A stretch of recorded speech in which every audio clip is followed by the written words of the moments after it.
நீங்க என்ன பண்ணுங்க, அப்படியே லெஃப்ட் போய் ரைட் எடுத்துன்னு வச்சுங்களேன், பஸ் ஸ்டாண்ட் வரும். 18 ரூபா கொடுத்து போயிடுங்க. நான் ஒண்ணு கூட்டமா இருக்கும், ஆனா காசு மிச்சம் பண்ணலாம். அண்ணே, ஆ எல்லாரும் அவங்கவுங்க பணம் சம்பாதிக்க தான் பார்ப்பாங்க. ஆனால் நீங்கள் என் நன்மைக்காக சவாரி கூட வேண்டாம் சொல்லிட்டு என்ன பஸ்ஸில் போக சொல்கிறீங்க பார்த்தீங்களா? உங்கள் நல்ல மனசுக்கு எதனா ஒன்று செய்யணுண்ணே. ஒரு நிமிஷம் இருங்க. இந்தாங்கண்ணே, இது என் அன்பளிப்பாக வச்சுக்கோங்க.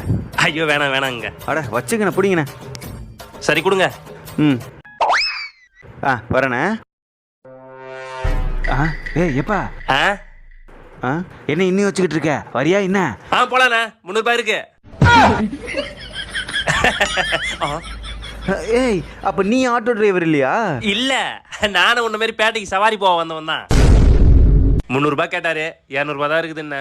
அதுக்கு அவரு 300 ரூபாய்க்கு 1 ரூபாய் கூட கம்மி பண்ண முடியாது. நான் உச்சா போயிட்டு வந்துடுறேன், அதுக்குள்ளே என்ன யோசிச்சு வைனா.